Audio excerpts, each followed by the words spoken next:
Variety అనేది 355 355 కలాస్ అంటే చెట్టు కింద భూమి ఆనుకుంటూ వస్తుంది. ఆనుకొని కాస్తుంది. ఎకరాకి ఎన్ని క్వింటాలు వస్తుంది అనేది 25 క్వింటాల్స్ వస్తుంది. 25 మాక్సిమం. ఓకే, ఇది మార్కెట్లో ఎంత ఉందన్న ప్రైస్? 25,000 ఉంది. ఎకరాకి ఎన్ని క్వింటాలు రావచ్చు అన్న? 25 మాక్సిమం అవుతుంది. 25 అయితే మాక్సిమం అవుతుంది. ఓకే, అందరికీ నమస్కారం అండి. ఇవాళ వచ్చేసి మనం ఏపీ అయితే ఫీల్డ్కి విజిట్కి అయితే రావడం జరిగింది. ఎందుకంటే ఇక్కడ ఎలాంటి తోటలు ఎలా ఉన్నాయి, ఇప్పుడు ఉన్న టైంలో ఏ క్రాప్ ఎంత వస్తుందని చెప్పేసి, అలాగనే రైతులు ఎలాంటి మందులు స్ప్రే చేసుకుంటున్నారు, ప్రతిదీ అప్డేట్స్ తెలుసుకుందాం. అలాగే మన ఫీల్డ్కి అయితే రావడం జరిగింది. సో నమస్తే అండి. నమస్తే. ఇవాళ మనం ఎక్కడ ఉన్నాం?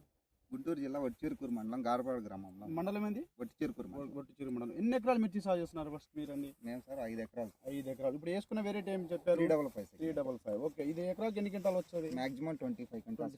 మార్కెట్ ఎంత ఉంది? 25,000 ఉంది. బాగుంది. దీనికి దేనికి యూజ్ చేసేది? కలర్ కానీ కలర్ కి ఎక్కువగా ఎక్స్పోర్ట్ అయితే ఎక్కువ వెళ్తుంది. అంటే 25 ఎకరాకు 25 క్వింటాలు వస్తుంది. అంటే 25,000 అంటే 6 లక్షల దాకా 6,25,000 అట్లా. మీకు ఖర్చు ఎంత వస్తుందండి? 2 lakhs to 1 lakh export maximum. అంటే మీకు ఎకరాకు వచ్చేసి 3.5-4 లక్షలు ఉంటాయి. కాస్ట్ ఉంది కాబట్టి మనకి. ఇక్కడ ఎలాంటి వెరైటీలు వేసుకుంటారండి? ఇక్కడ 341 సెగ్మెంట్ ఒకటి, 355 సెగ్మెంట్ లో ఎక్కువ వాడతారు. ఓకే, మీరు ఇక్కడ మార్కెట్కి వెళ్ళి తీసుకెళ్తారా? మీ దగ్గర కొనుగోలు చేసుకుంటారా? మార్కెట్. ఓకే, మీ తోట ఇప్పుడు ఇలా ఉండటానికి మంచి క్రాప్ మీద ఉంది, నల్లి అటాక్ లేకుండా మంచిగా నీట్గా ఉంది. టైం వచ్చేసరికి ఎండ అవుతుంది కాబట్టి ఫ్లవరింగ్ కూడా కనబడకపోవచ్చు, ఎందుకంటే కొంచెం ఎండకి ఇది అవుతుంది కదా. ఓకే, మీరు ఏది మందు స్ప్రే చేసడం వల్ల ఇలా వచ్చిందండి? మంచిగా జనవరి 20th బ్లాక్ టైగర్ వాడాను. బ్లాక్ టైగర్ వాడినాక నాకు కొంచెం బాగా గ్రోత్ వచ్చింది. ఆ గ్రోత్ వచ్చినాక ఫ్లవరింగ్ వచ్చినాక దాన్ని కొంచెం నిలుపుకొని సెకండ్ క్రాప్ సెట్టింగ్ చేసుకోవడానికి నేను గాంధీవా సితారా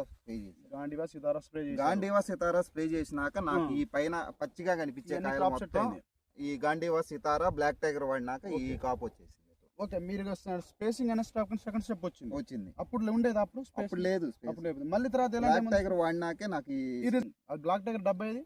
బ్లాక్ టైగర్ డబ్బా మనం స్ప్రే చేసి ఏం చేస్తామంటే అక్కడ పెట్టేస్తాం.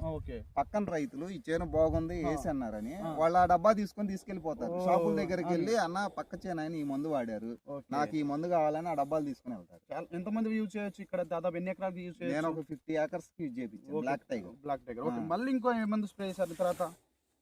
దీనికి మళ్ళీ ఫ్లవరింగ్ రావడానికి, మంచిగా నిగలు రావడానికి మళ్ళీ ఇంకో మంది ఏమైనా స్ప్రే చేశారు? ఇంకో మంది డెలిగేట్ స్ప్రే గాంధీవా దీంట్లో సితారా ఈ 250 ml గాంధీవా ప్లస్ దీంట్లో 1 లీటర్ ఎకరానికి సితారా. ఇది ఎవరిది? ఆర్గానిక్ అర్బన్ డ్రిప్ వాళ్ళది.